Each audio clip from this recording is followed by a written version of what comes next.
I walk through a county courthouse square. Every day, many thousands devote themselves to protecting the freedoms, maintaining the peace, and providing relief and supporting policy around the globe. For many young Americans, the benefits of service can be tremendous. Training, honor, education, travel, pay, and self-discovery. However, military service is not for everyone. It requires self-discipline, intense physical work, and time away from family and friends, while protecting America and its citizens at home and abroad. For some reason, these commitments impose too great a burden. Currently, less than 1% of the population serves in uniform at a time when the country is engaged in one of the longest periods of sustained combat in history.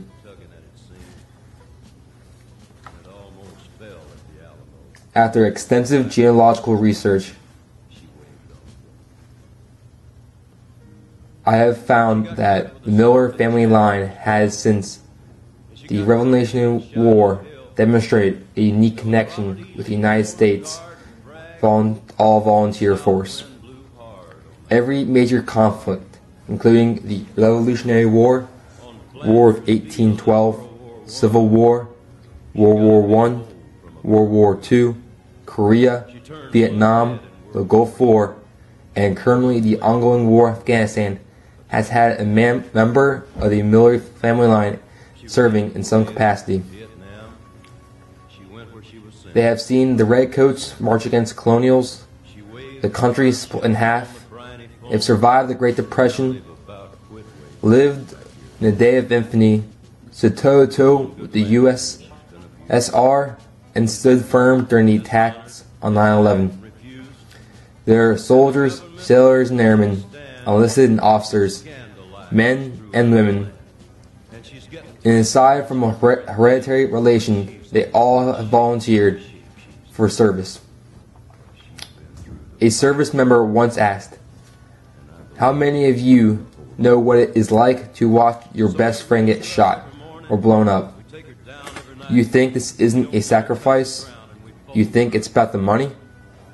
You work 9 to 5, 5 days a week, and they work 24/7, 365 when they're in theater. They get paid $3 an hour and rarely complain. The food they eat is rejected from prisons, and yet they don't complain.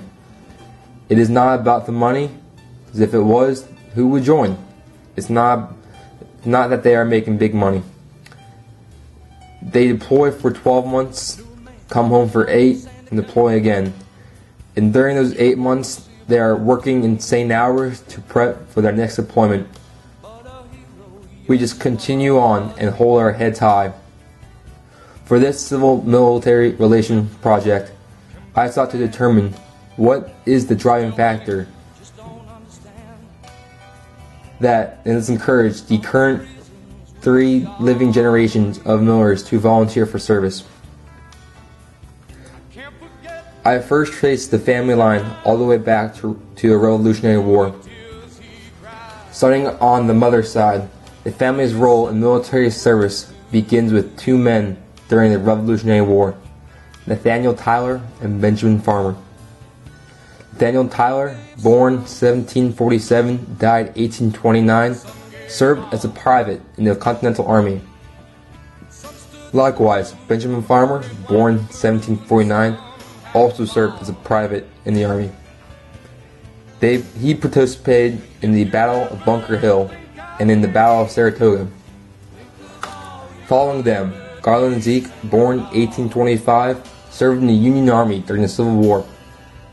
During his service, he fought with both Company F, the 16th Regiment of Indiana Volunteer Infantry, and Company B of the 57th Indiana Infantry. He marched from Tennessee to Mississippi to Alabama and Kentucky to New Orleans and Texas. His son, Harold Zeke, born 1899, would go on to join the United States Navy. While serving in the Navy, Harold Zeke would take part in both World War I and World War II. Alexander Slezak, born 1919, would join the Navy during World War II and strike the rate of torpedo man. Serving on the destroyer of the USS Cassin Young, Alexander would make petty officer in 3rd class before retiring. Alexander was a cousin of Theodore Stepinski. Ted, as many knew him by, served in the Navy as a paid clerk during the Korean War. At one point, he was stationed in Japan. He would go on to marry Mary Zeke. Mary Zeke, born in 1936, served with the Fledgling Air Force between 1957 and 1958 as an airman 3rd class with the 116th 11th Squadron. They would have 3 daughters, one of which, Carolyn Stepinski, served with the United States Army between 1983 and 1989. She would retire from the Army as a lieutenant with the Signal Branch and would marry Earl Miller during this time. Now, on my father's side of the family, military service as likewise can be traced to the Revolutionary War with George Adam Bowersox. George Adam Bowersox, born 1744, also served as a private in the Continental Army under the 5th Company of 2nd Battalion. His son, Daniel Bowersox, would serve the Army during the War of 1812. He would, during this time, march on Baltimore in the attempt to protect it from British attack. Later on, John Sponseller, born 1916, would volunteer for service with the Army during World War II. He would begin as a private and later become a warrant officer. Moses Sponseller, John's brother, would also serve in the Army during World War II. John Sponseller's niece, Mary Lou Howe, would go on to marry John Leroy Miller. John Leroy Miller served during the Korean War with the Army as Private 1st Class in Company Charlie of the 6th Division. Mary Lou had 3 brothers, Lloyd, born in 1927, Eugene, born in 1929, and Raymond, born in 1930. They would each volunteer for service. Lloyd served with the Navy during World War II as a motor machinist mate 3rd class. Eugene would join the Army as a staff sergeant and do time stationed in Japan and the Panama Canal. Raymond would join the Air Force. The 3 Howe brothers were motivated to join the services because of their poverty in which they grew up. Their father, Lloyd Sr., was a tenant farmer. He leased land from other people and worked it. He would have to give some of his profit to the owner of the land and keep some. But in the end, the owner got a bigger share. These boys realized that they were never going to do anything different than their father if they stayed home. They all worked on the farms. So they enlisted to get away from the poverty and away from home. They learned trades, like Lloyd Jr. became a mechanic, which they were able to use to find good paying jobs when they returned from their enlistments. Mary Lou Miller states that they did not feel obligated to serve, in the sense that they had to serve, but wanted to. All 3 were notably influenced by their uncles, John and Moses Sponseller, both of whom were in the Army. John Miller also had 3 brothers, Richard, Lee, and William, each of whom would serve in the Army. Most notably, William would participate during the Cuban Missile Crisis, and Lee in the Korean War. In an interview, John Miller stated that he was motivated to join the Army because he felt like it was the right thing to do. They needed men. During his time in service, he felt that the war was a necessary evil and a good thing to do. At that time, you were pretty much obligated given the circumstance of the country. In all, he stated that his parents were not happy about him joining, but it was his decision. They just went along with it. John Miller would have 2 sons with Mary Lou, Earl and John Howe Miller. John Howe Miller would follow his father's footsteps and join the Army in 1981 in the Officer Corps, eventually making the rank of Lieutenant Colonel. He served with the 101st and 82nd Airborne Rangers and was deployed during the Operation Desert Storm. He would have two sons with his wife, Regina Miller. The oldest, John Burke Miller, would later join the Army in the Officer Corps. He is currently deployed in Afghanistan under the Infantry Branch. His youngest son, Jeremy Miller, is also joining the Army. He commissioned on May 6, 2011, and reports to flight school to become a Black Hawk pilot. Earl Miller would also join the Army like his father and brother. He would serve for 28 years, eventually making the rank of colonel. He acknowledged that he joined the Army for the ROTC scholarship. During his service, his opinion of the military was patriotic and proud. In no way did he feel obligated to serve.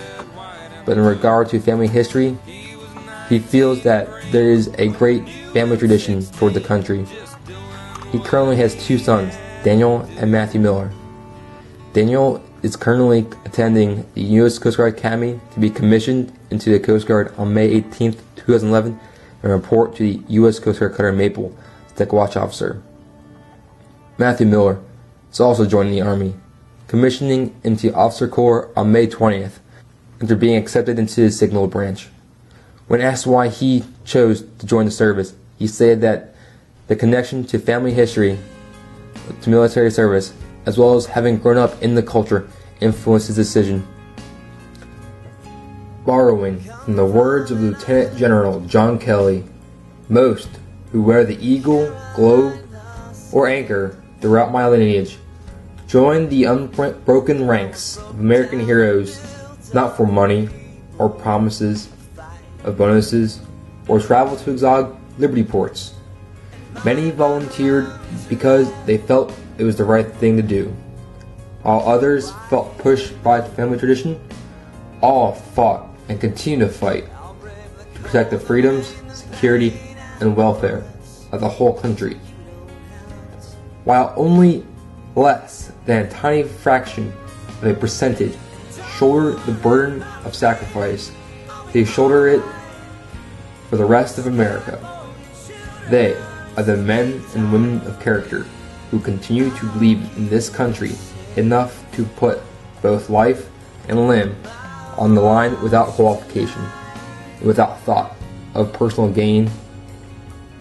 They serve so that the sons and daughters, the other 99%, do not have to. Lieutenant General Kelly goes on to state that the comforting news for every American is our men and women in uniform is as good today as any in our history. They are as good as what their heroic, underappreciated, and largely abandoned fathers and uncles were in Vietnam, Korea, World War I, and World War II.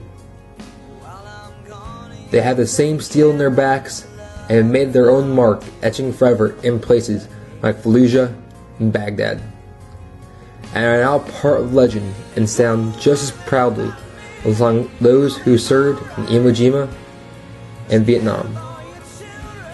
None of them have ever asked what their country could do for them, but continue and always with their lives have asked what they can do for their country.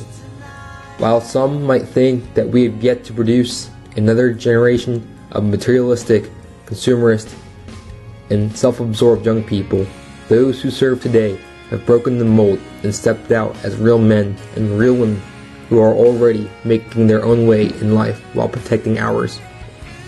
They know the real strength of a platoon, a battalion, or a country is not worshiping at the altar of diversity, but in a melting point that stitches and strengthens by a sense of shared history, values, custom, hopes, and dreams, all of which unifies the people, making them stronger. Their legacy will be of selfless value, the country we live in, and the way we live our lives, and the freedoms the rest of the country takes for granted. For these men are lately drawn from the ways of peace. They fight not for the lust of conquest. They fight to end conquest They fight